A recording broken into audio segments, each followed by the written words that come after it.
All right, so while we're getting situated here, I'd like to introduce our next speaker. And, I'm just so excited to have Jordan Sekulow here with us from the ACLJ, the American Center for Law and Justice. I don't know that you are aware, or all of you are aware, of how important the relationship between Ohio Tea Parties are with the ACLJ. It was back in January of 2012, actually January of 2011, when I was president of the Ohio Liberty Coalition, that we had gotten our letter from the IRS demanding that we disclose, for instance, that if we were hosting this meeting back in 2010, they wanted me to tell them every one of your names. And they wanted me to tell your phone numbers and your email addresses. They wanted us to give them all the videotapes of the speakers, those kind of questions. And in February of 2012, we basically stood up and said, we will not comply. We will not give this information to you. And that's when the fight began with the IRS. Going up because they took it from me. But I have to tell you that, like all the other things we've run into during our Tea Party times, we found ourselves with few friends. And some of us, George Bruneman was involved. We had people from the Kentucky 912. We started to have national conference calls from people all over the country that were being attacked by the IRS. And the more we talked, the more we realized how bad this was and how serious these interrogations were. And as you and I found out when the hearings finally took place this year, they were asking people what books you read and what you pray for. And it was really out of control. But I will never forget, till the day I die, being on the conference call, and we had Jordan's father, Jay, listening on the call. And he had some of his assistants listening on the call because they had heard about this and they just couldn't believe that the IRS was actually doing the things that they were doing to us. And so he came on the call, and I knew Jay Sekulow was on the call, but he didn't say anything. And he didn't say anything for about 25 minutes. And all these people were talking about all these letters they were getting, all this material they were handing over to the IRS. And then I remember the silence broke, and Jay Sekulow spoke. And Jay Sekulow said, we will defend every Tea Party in the nation for free. And he then said that this is unconstitutional, it's against the First Amendment, it's against the Fourth Amendment, and this will not stand. And from that day forward, the ACLJ stood, and they stood with me as I spent a year working with Miles Terry and the staff and Jordan as we fought the IRS and finally brought them to their knees and made them admit that they were targeting conservative groups for political reasons. And we are now being represented, some of our groups in the state are being represented by the ACLJ, so there's some things he can't say. But Jordan and I got to meet each other when I was on Capitol Hill, speaking with Michelle Bachmann and Mike Lee and those guys, and we were on the radio together, and when I called, he answered the call. And I am so excited to have Jordan Sekulow here, the Executive Director of the ACLJ, as our speaker for our keynote. Thank you. Thank you, Tom. Thank you. Thanks for having me. Thank you. And how things have changed since we had that conference call with Tom. We've learned a lot about make sure my microphone is on. Can you all hear me through this? Loud and clear? All right. We've learned so much since that first conference call. For all of you who are here today, let me say thank you.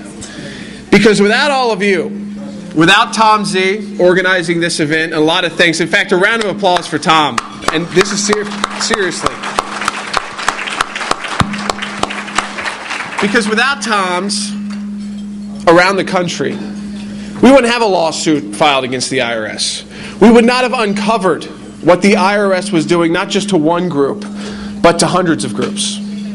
And if it wasn't for those groups, now the 41 clients we represent in the lawsuit, who decided to speak out, here we go, for the feedback purposes, yep, who decided to speak out and say, you know what, we're not just going to say, okay, we'll accept your apology, Lois Lerner. We're going to fight back. And members of Congress fought back. And that's because of the Tom Z's, it's because of you, it's because of the groups in Ohio, 10, which, by the way, were directly targeted by the IRS, and we know the reasons why now, because they were on that list of 162.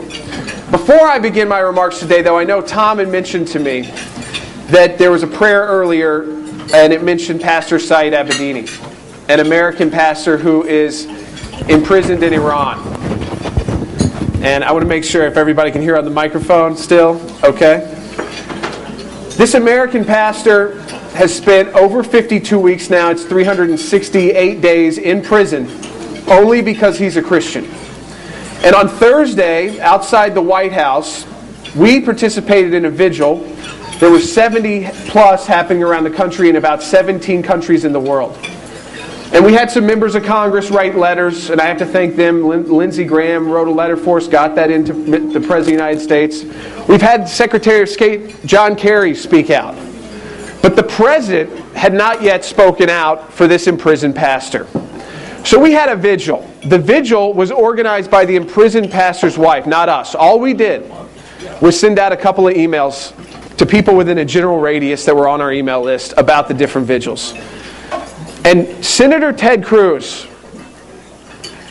was the only U.S. senator who not only spoke out, because plenty spoke out, and listen, some have schedules they could not come, and they did as much as they could. And so I'm not taking away from Senator Graham or Senator Rubio, and the list could go on.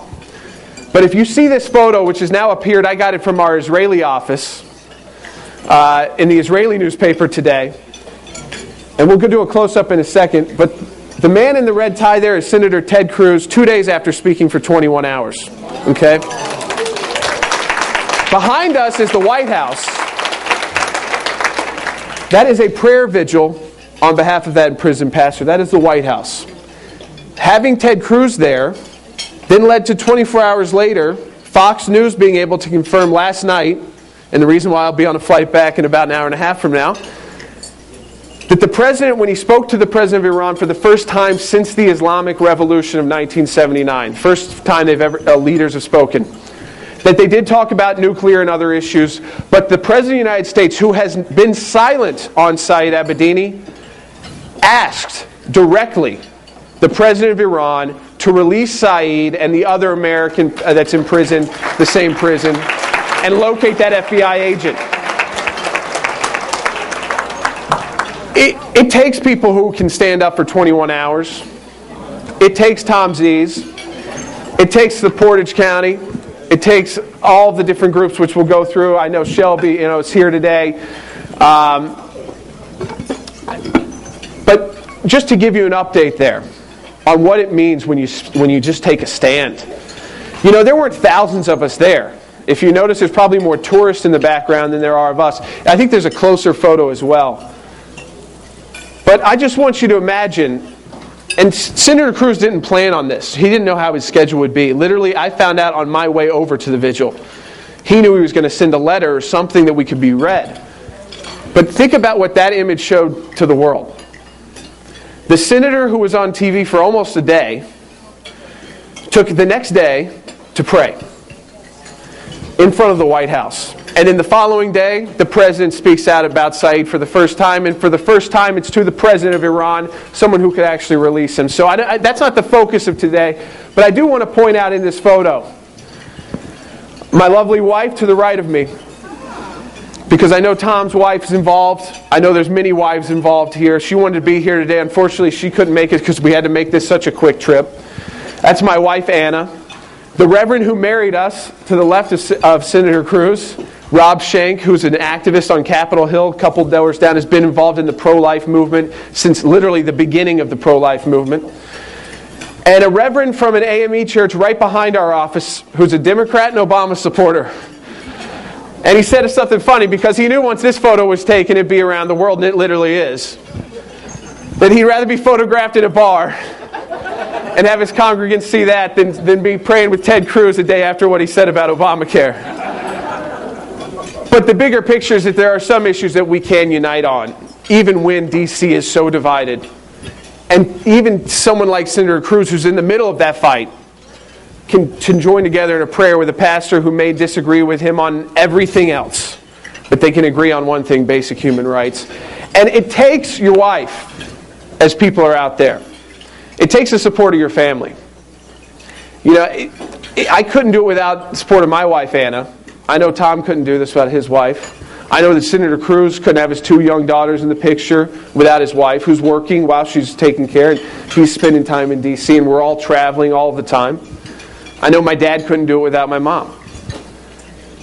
But there's a photo of my parents similar to this during the pro-life movement in the beginning of the 90s, where my dad was going around testing these free speech rights on public sidewalks. And cities literally at that time were not allowing people to have free speech rights. They would say, no, you can't do this. They would say, why? Well, because you're anti-abortion. Well, so what? I mean, free speech, it's a public sidewalk. And he put my mom once on the sidewalk and another group and like pastors, same kind of thing, to test it. And the police threatened to arrest him. And then my dad jumped in, and that became a case that led to freedom for speech on those sidewalks in front of those abortion clinics so that people could speak out. It takes kneeling sometimes. Sometimes you got to get down and fight. And sometimes fighting is doing something like this. But it's also going to court. And that's what we're talking about here today primarily. So as important as Saeed's case is, and it'll be updated, I'm on television tomorrow a couple of times, and Naghmeh, his wife's going to be on this afternoon because the president's finally spoken out. The IRS issue, folks, is the largest scandal since Watergate. But it's worse because it's a scandal within a scandal within a scandal. So first I have to say, I'm excited to be back here in Ohio. Spent a lot of time in Ohio because of work in politics. Ohio is such a key state, but also my first college roommate is from Columbus. So the Buckeye culture has been ingratiated into me since I was 18 years old. I want to thank Tom and we the people and the organization for having me here today. And this is serious. You know, the remarks today I had prepared, and usually I'm on kind of an off-the-cuff speaker. But the IRS issue is so many different things have happened that I want to take you through it kind of step by step. But first, let me just say that there's nothing more inspiring than this. I know there's a big football game today. Listen, there's lots of distractions going on. The economy's not great. But you all paid to be here today. You came out, you support these organizations, you're doing your job, you're doing the work you can. And without you, there's no cases. Without you, there's no fights. You know, we can't bring a case against the IRS without the organizations willing to go through that process, which may seem nice when they get to do interviews on Fox News and get the attention. But the legal work and the discovery process and suing the IRS is not an easy task, especially for the clients. So again, it's nothing more inspiring to just look out on a group like this today. For me, you know, who's in Washington, D.C. most of the time, surrounded by the battle, to know that you're all out here fighting the battle for us so that we can take, when necessary, those battles to court. You see, we the people are the only thing standing between tyranny and our fundamental freedoms. I mean, that's what our founding fathers fought for. It's us. It is we the people. It's we the people that are the only thing left that makes sure America's the shining city on the hill. It's the people. It's not the government. Let me tell you, the government, without the IRS schedule, is a disaster. With the IRS scandal, it just makes it that much worse. That this poorly run organization would actually target people, then try to cover up the targeting and lie about it. And yet we have politicians calling it phony. Politicians who, 3 days after the scandal broke, launched criminal investigations like Eric Holder. But we'll get to that. Because the problem is that we, the people, are what the corrupt bureaucrats in Washington, and not every bureaucrat is corrupt, but many bureaucrats are. We, the people, are what the bureaucrats are most afraid of. So that's why they tried to shut all of you down before the 2012 election. They wanted to make sure what happened in 2010 didn't happen when President Obama was back on the ticket. And effectively they did. Groups like Tom's in Portage County withdrawing their application. Others, which I'll go through, who have one here today who was approved, I believe, let me check. Yeah, Shelby County.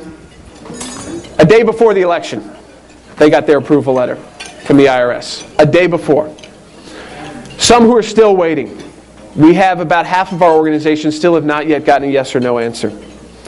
But see, ultimately, they may be afraid of us. But we, the people, are responsible for actually standing up to protect the rights. If we don't stand up, their fear gets put into action. They're not just going to be afraid, they're going to do what they did. But we stood up here, and now look at them taking the Fifth Amendment, running away. Because when we, the people, take a stand, when we, the people, raise our voice, we are the majority. When Americans figure it out, even if they don't agree with us on every political issue, that the government, the IRS, who no one really likes but understands this kind of purpose, was actually going after groups just because they were conservative, and then tried to claim it wasn't partisan, when Lois Lerner is about as partisan as it gets.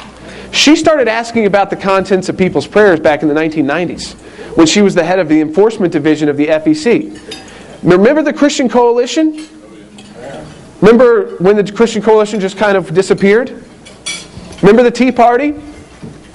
Remember when the Tea Party just kind of disappeared?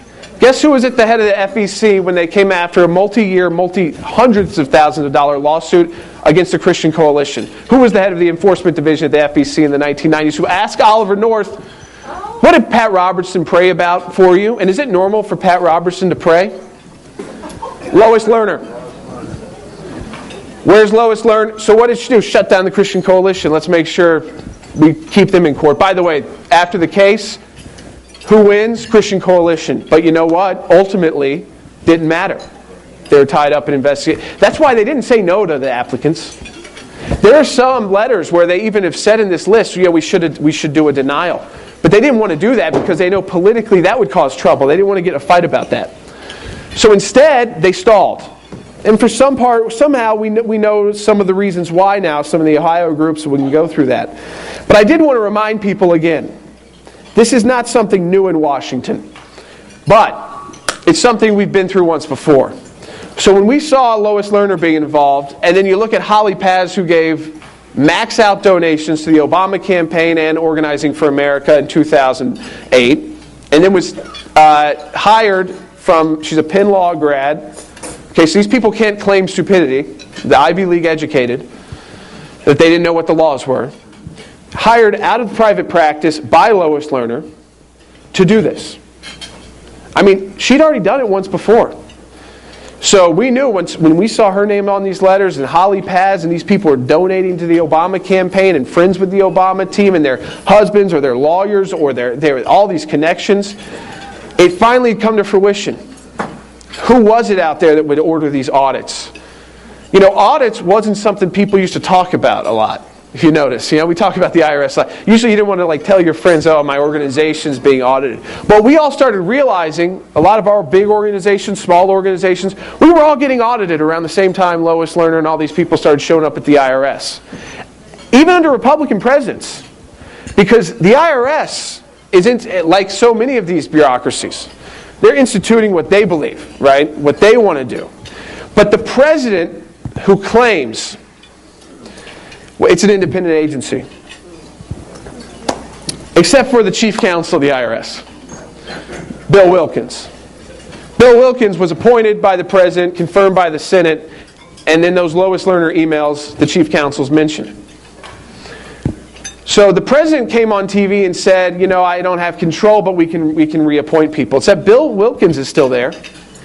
The acting IRS commissioner did a 30-day review. The new guy, Danny Werfel, the one who said he didn't want Obamacare, did a 30-day review and said he found no evidence of partisan politics being involved. So Congressman Mike Kelly, he asked him, he said, acting Commissioner Werfel, did you see this email from Lois Lerner where she's replying to her top deputy, Sharon Light? It's an AP story, it's an NPR story about how outside groups are putting the Senate Democrat majority in jeopardy. And Lois Lerner responds, I hope the FEC saves the day. Did you see that email? Yeah, I flagged it for follow-up. Well, did you ask Lois Lerner about that? No. Folks, there was no other way to interpret what she said when she said, I hope the FEC saves the day. It was an article about Democrats possibly losing because of conservative outside groups. But that wasn't, no, that's not partisan. Tea Party, very dangerous. Lois Lerner's first points. And here we are in Ohio, And she says Cincy should, in all caps, not be involved. But what did she do on May 10th? She blamed Ohio. She blamed the Cincinnati regular IRS employees doing their job, trying to pay their bills, and saying it was all their fault. Those people who just can't understand the rules. Except for in the emails, she says, take the cases away from them. So, this was all coordinated, by the way, just to remind you throughout this long scandal. That planted question, where she was at a meeting kind of like this, American Bar Association, she had her friend who was a private practice attorney ask her about. Because this came up in 2012, but it didn't get the same kind of coverage until she thought she was going to apologize. Before she made that apology, she got the clearance from the White House Deputy Chief of Staff, the White House Counsel, top lawyer to the President, and the acting IRS Commissioner at the time. And yet we're supposed to believe this acting IRS Commissioner, by the way, made more visits to the White House than Eric Holder. In 1 year, I think, than Eric Holder has made his entire time. And you want me to believe that was all just about Obamacare. So listen, Washington's scared of us. We know that. That's a good thing. If Washington wasn't scared of us, we'd be in trouble. Because these politicians, without a little bit of fear, would just be, it would be Ted Cruz by himself standing out there and Rand Paul's and the others. But instead, what did you see happen just this last week? We can't predict how the fight will go. But one thing we do know is that when everybody started raising their voice and saying, this Obamacare thing seems, even people who weren't on our side on this issue said, maybe this isn't right, that they exempt all the big companies but not the individuals, punish the little guy. The individuals actually, but exempt the Fortune 500s. The Democrat, the left, whatever you want to say, liberals, those who support these government programs, they will quickly run to exempt those companies. And ultimately then accuse us of being the ones who are phony grassroots. I want to ask anybody out here today, because this is a big room and I'm filming this too, and I want to ask anybody here. Is anybody here getting a 7-figure check from any organization or foundation? Anyone in this room? Anybody here ever gotten support like George Soros gives out to all the liberal groups? Did you pay your own ticket today? Raise your own money to have buses to go to events? The average amount of donations to the groups we represented, at the initially was combined, it was under 7 figures. The largest is actually a pro-life group who got lumped into the targeting out of Texas. Their largest budget at all, their high point was $80,000 a year. These are the groups, though, the IRS knew were most dangerous because they were local. They were real. They were qualified for that status. And so, instead of, the normal process, IRS can have scrutiny. You're applying for tax exempt status. We get that. They did everything possible to figure out, how do we stop Tom? How do we stop Shelby County? At least 10 of your groups in Ohio, we now know, were on that list of 162. We have corrupt, power-hungry officials in D.C. Okay? Bureaucrats, elected officials. And the only way we fight back is by gathering like this. Jumping on the plane to be here today. Not because it's always easy, or it's easy even for you to be here today. I'm not even going to assume just because we're in Columbus, everybody here's a Buckeye. I'm sure you're not. Maybe everybody is a Buckeye here. I just don't want to get in trouble with anybody. I told you, college roommate. I know how sensitive, so I try to remain. I'm from Georgia. It's very rare to play, so it usually works out all right. But again, 10. And these groups not only were delaying an answer, but they were invading your tax information. Lois Lerner was sharing it with the FEC. That violates, I'll be technical, 26 U.S.C. 6103. That's something Lois Lerner knows, okay? Because she was at the FEC. And remember when she said she wanted to save the day? Or she hoped the FEC saved the day? What she realized was they weren't going to. So she did. She took it into her own hands. The complaints where there was the talking about the improper information sharing that Lois Lerner received, interestingly enough, One complaint was about a group operating that the Obama campaign complained about to the FEC, that she inappropriately shared information about from the IRS to the FEC, which they can't do without approval. The other was a group that the FEC received a complaint from the Minnesota Farm Labor Democrat Party. Okay, so both times, both groups where she inappropriately shared information with another government agency about personal taxpayer information, because organizational information is personal, both times the complaints were not just from liberals. They were literally from the Obama campaign on one hand and the Democratic State Party in Minnesota. Again, though, they tell us it's not partisan because 11 groups got caught up in it. Folks, when you cast a really wide net to try to catch every conservative, you're going to snag some that aren't. Because they snagged more groups that weren't even political than they did liberal. Literally, there were groups in there that were historic preservation societies. But because of the words in their name, they get flagged. And you see, under the law, in fact, let me just go through for Ohio. We'll start with Tom in Portage County. The Tea Party was flagged there for, quote, general advocacy. I mean, it is the purpose of 501c4s. To be social welfare, to speak out to people. Literally, lobbying, general advocacy, political campaign activities, and voter education activities. You could do that as a, I'm seriously. This is the purpose of C4s. Local, Portage County. Community education, oh, they did that. General advocacy allowed. And yet, eventually, after the election, Tom's group withdrew because the election was over. They withdrew about a week after. They're part of our lawsuit. Faith and Freedom Coalition of Ohio was flagged for lobbying, general advocacy, political campaign activities, voter education activities. Sidney Shelby, quote, appears to be lobbying, have held a number of candidate forums. You realize they were really, digging for some reason. They were coming up with anything they could to keep you guys shut down. Because they knew you may get some donors, but you weren't going to get a big donor to write a check to a group. And even big, I'm talking about even a 4-figure check without your status. And when you can't claim that you have the status is what gives you it makes you real. And then the IRS still gets to. It's not like as if the IRS approves you, they don't get to come back and take it away if you do something wrong.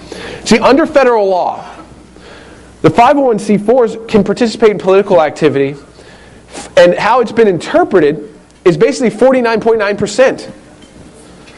And this has been the law since the 1950s. Labor unions have these C4s. No one's ever complained. Liberals have had these C4s. No one's ever complained. Conservatives started saying, maybe we should do these C4s. We need more campaign finance reform. But as it stands today, that can be a discussion. But Congress hasn't changed the rule. Congress hasn't changed the law. The IRS hasn't changed its interpretation. But what was interesting was that the IRS offered some of the groups who had not yet been approved a safe harbor.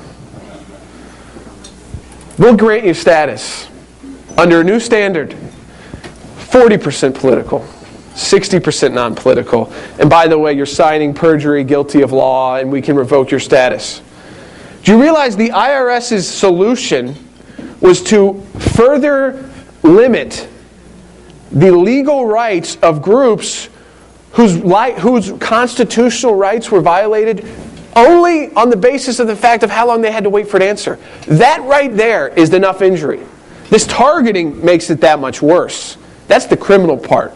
But waiting more than 265 days, the government's got explaining to do. Waiting 3 years, the government has broken the law. And their solution was, okay, we'll grant you your C4 status, which we always reserve the right to revoke, but we're going to come up with a new standard for you. And it's going to be a higher bar than all the liberal groups that got approved. They did a study. Average number of questions liberal 501c4 groups got 4. Now, out of 4, usually that means multi-part. So I'd say there'd be 4 for every 4. So let's say 16. Average number of questions conservative C4 applicants got 18. 18 times 4. Think about the thousands and thousands of pages that groups literally with maybe a few $1,000s in their bank account were asked. Seriously personal data asked. Four of the groups we represent here in Ohio: Shelby County, the American Patriots Against Government Access. Shelby County, again, was approved the day before the election for their C4 status. American Patriots Against Government Access got their C4 status in June of 2012, again, leading up to right before. They were holding out. Hey, how long can we keep these people stalled? I mean, we're talking about groups that applied like Patriots Against Government Access in 2009. So they get approved June of 2012. Think about what happens to an organization between that time. Not a lot of growth. They're effectively shutting you down. Shelby County, who applied in 2010, they get approved the day before the election, 2012. 2 years. Tom's group in Portage County, June 2011, withdrawal November 13th. No answer from the IRS. Liberty Township, C3 applicant, still unapproved, applied in 2011, no answer yet from the IRS. No answer. Not even no answer is a crime, is illegal. They can't just stall you. They can say no. But see, they know that if they tell us no, if they tell any of you who applied no, that you can challenge the no. And then they got to go to court on how can you say that we're no. So it's happening not just in Ohio, obviously, but Ohio, I mean, we represent 4 of the 10. We also did represent, though we don't, in the lawsuit against the Ohio Liberty Coalition, who was finally approved as well. But a lot of these approvals didn't happen until somebody like us stepped in. And, it's because the IRS thought, we'll pick on these groups. They're not going to pay for lawyers who understand the tax code and going to sue the IRS. So, we won't have to worry about it, except for the fact that one thing they messed up was that the Tea Party is very grassroots. It is very localized. At the same time, if everybody starts getting similar letters, well, we have the internet now. I know the government is pretty slow on catching up to speed. That's why they can't, I guess, get the Obamacare. October 1st won't work for it. I know where I live in D.C., they're not even launching it yet because the system's online. So they didn't realize that maybe these people would figure out that we were all getting treated the same way. They thought you wouldn't. And maybe they thought we wouldn't help. But as Tom said, when we saw this, my dad started his career, his first job, like Michelle Bachmann actually, as an IRS prosecutor, right out of law school. So when he saw this, first of all, it embarrassed him because of the agency. It's not because everyone loved the IRS, but it's because at the end of the day, they are supposed to be the most nonpartisan of nonpartisan. That we all should be treated equally. It doesn't matter if you're a Republican or a Democrat, if you vote every election, if you never vote at all, we should all be paying what we should be paying, following the laws. It's not the IRS's job. They don't raise the taxes. They don't lower the taxes. We can blame that on our members of Congress and the presidents. Their job is just to enforce. Right? What's on the books. Not to interpret, just to enforce. So when he saw that, he said, you know what? This is going to be a case. But we didn't know what would be coming out. We didn't know about all the emails. We just knew at that point about the questionnaires, which Lois Lerner signed 18 of, and which Congressman Kelly from Pennsylvania showed they were still using her signature on August 7th. 2 months after she was put on administrative leave. You know she had access to her official files for 2 weeks after that. So the IRS did finally respond. You know what they responded with? We're sorry. Our auto sign machine, our auto pen, was still sitting Lois Lerner. They thought Lois Lerner was coming back. Now Lois Lerner is retired. A lot of people have asked us what we think. What happens next. Here's what I think. And I'm not a member of Congress. I don't have access to what some of these committee members do have. But here's what I believe. I don't believe that Lois Lerner is the end of this scandal. I believe she was the main. She's always been an enforcer. But enforcers, they take orders. They get direction. Now, we know through emails now that the media had a huge influence on the IRS. The mainstream media. who was attacking the Tea Party, attacking the Koch brothers, saying it was all phony grassroots, AstroTurf. Remember that term being used a lot? And all these IRS officials were sending these emails around to each other on their official IRS email accounts.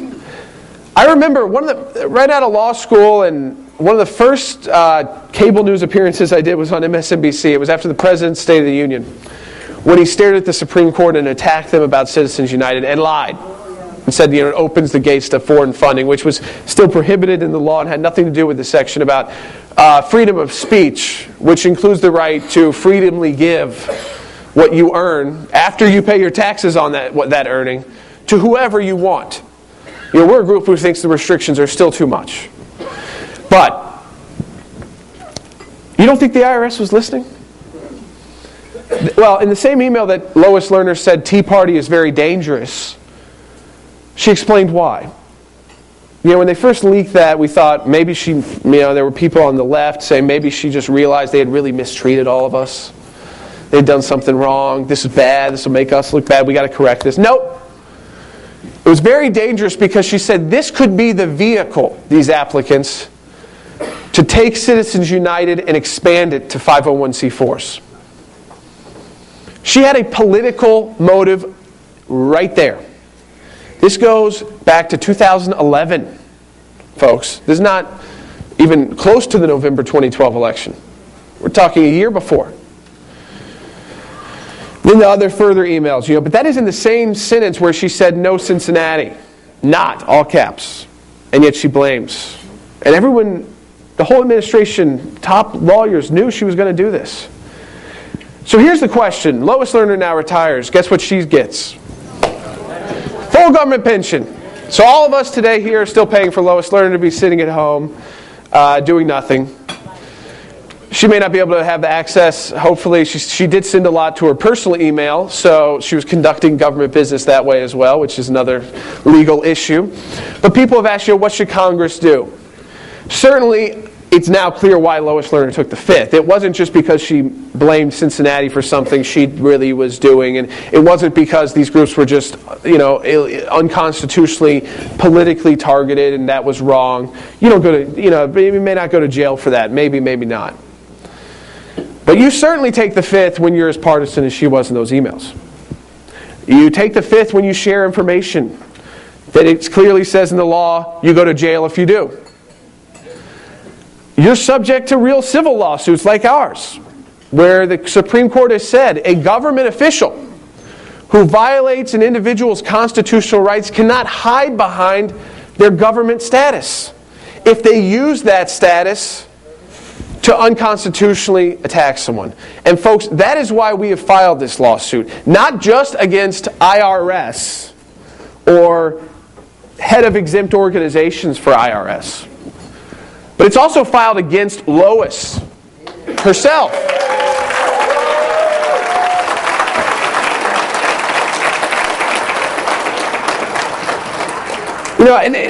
And this is for the groups, literally, this was Soviet-style questioning. And I don't say that lightly. My family, Sekulow, as you could probably figure out, fled Russia, persecution.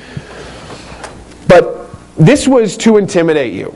They were letters written by experts who knew exactly what to do, what to ask to scare you. Scare the heck out of you. So we'll ask for your donor information. We got one group, Educate Young People. It's a C3 applicant, Linchpins of Liberty.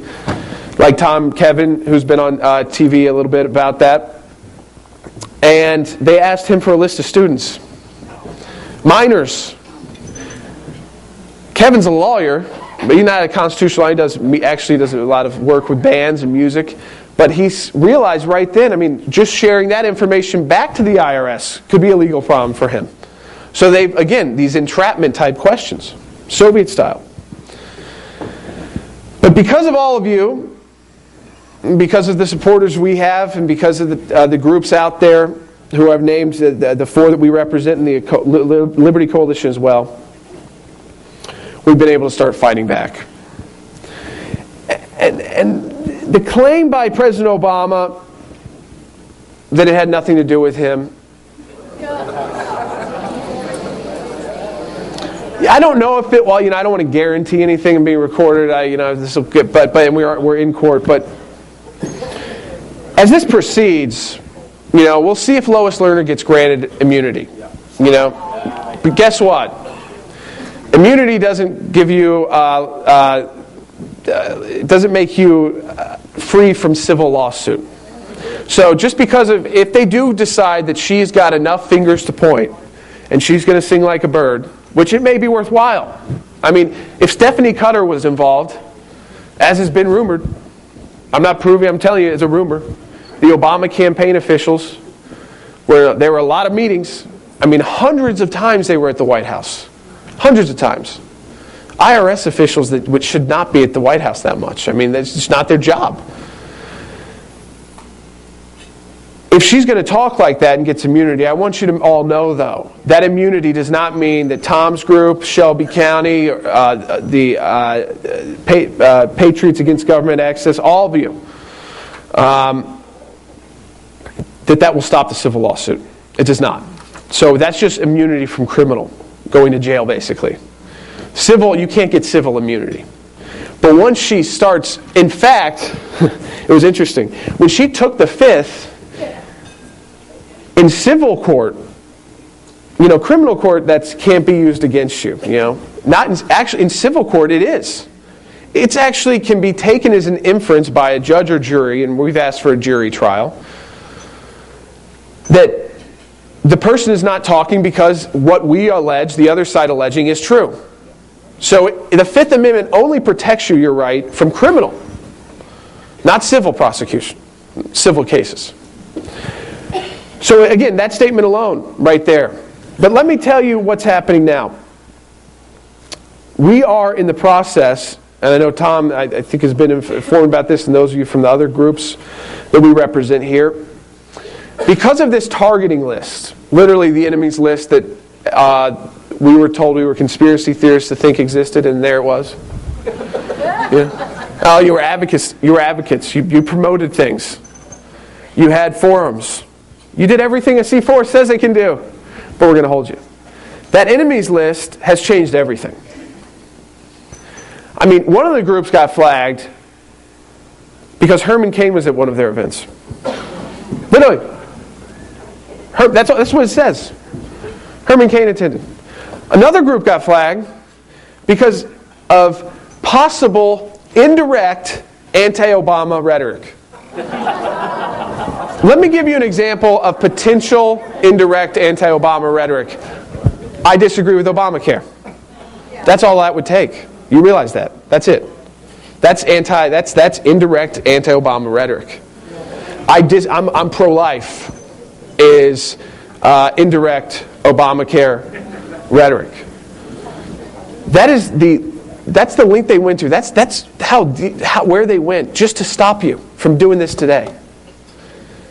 They are so scared of the American people coming together, not just at the big, Republican National Convention, that they systematically process conservative applicants in a whole new way.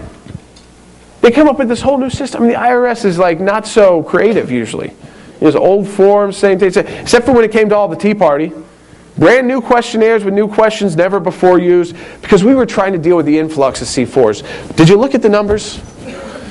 They went up by a couple hundred. This is an agency, one of the largest federal government agencies that exist. Their budget is gigantic. They had to write new, it took, Washington, D.C. couldn't figure out what they needed to ask. And I want to make sure everyone knows here today, it's not that everyone should get tax-exempt status. You have to be a group and you have to meet certain criteria. But when you meet that criteria, or if they believe that you will, or can, or could, or likely, and there's nothing in your application that shows that you definitely don't, you're supposed to be approved, and then if later on you do something that is inappropriate, they can they revoke your status. And that's okay. People complain, well, some of these liberal groups that got revoked.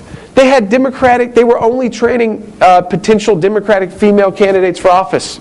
That is something you can't do as a C4. You should be revoked. If you were doing that as a conservative C4, and you were saying we're only doing it for Republican potential female candidates, shouldn't be a C4. Be a 527, some other kind of groups, not a C4. And even the groups who finally did receive tax-exempt status, we now know, I mean, this is what I'll close with. And we're trying to get the lists, but they love to evoke the Privacy Act. This new office from the IRS, Dallas.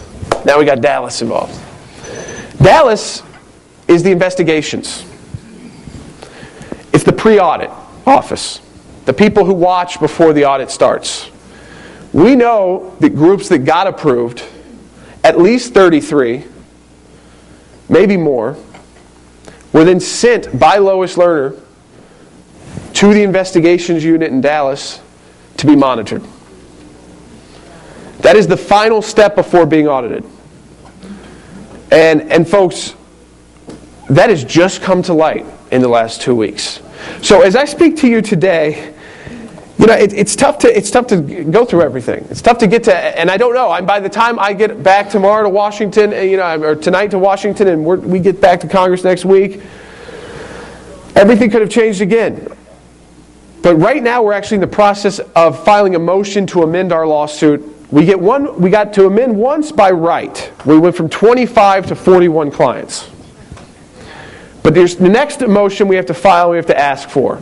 Because Portage County was singled out. Because Shelby County was singled out. I mean, because of the direct targeting. 4 Ohio groups, all were on. All of you. Shelby County, the American Patriots Against Government Access, Portage County, Liberty Township Tea Party, all 4 of you were on that list. Because of you and some additional more of our clients, we are now in the process of filing that motion, drafting the motion. Hasn't been filed yet, to amend the lawsuit again. Because we don't have to allege anymore. It's proof. Proof is right there. But it's only because of all of you. Let me tell you something, folks. We got battles ahead this week. We got to stand with members of Congress. I mean, I was saying, I could not believe, Ted Cruz is a good friend of ours, long before he was a U.S. Senator. He was a Solicitor General in Texas. He was a clerk for Chief Justice of the Supreme Court. That's why Barbara Boxer lasted about 8 seconds against him on the Second Amendment. And Dick Durbin, did you like that one? Hey, Dick, why aren't you using Obamacare? Oh, quiet. I mean, Ted is a smart guy. But after speaking for 21 hours, I don't care who you are, he had, of all the people, a reason not to be kneeling in front of the White House in prayer. We got to fight this week for people like Ted. Okay? I mean, he can only do so much. All the Republican senators aren't great. I mean, I think that's what differentiates us between what they try to say, we're so partisan. Yet here we are, here I am, telling you. It's not every Republican that's great. Conservatives, people who fight for what they say they're going to do. So this is the week, folks, we've got to fight to try and stop Obamacare. This is the week. I mean, this goes into effect at all. At all. And whether it's the IRS scandal, whether it's Obamacare, we, the people, are the only thing remaining to ensure that America is that shining city on the hill that Ronald Reagan talked about. We're it. Because the government bureaucracy will turn us into Europe. They're still in crisis. We get out of our recessions. We fight back against the Depression. We're supposed to be able to trust. We don't have to love every agency of our government. And we can try to reform it. But to think that anyone in our government could use partisan politics to go after people and not go to jail for it is a crime in and of itself. We the people can do it. We the people must do it. Tom, thank you for having me and thank you for inviting me. Thank all of you. No lawsuit without Ohio. You're an important state, a great state. Thank you so much for having me in the Buckeye State. Thank you, everybody. And God bless you. Thank you, Tom. Good job. See you soon, I'm sure.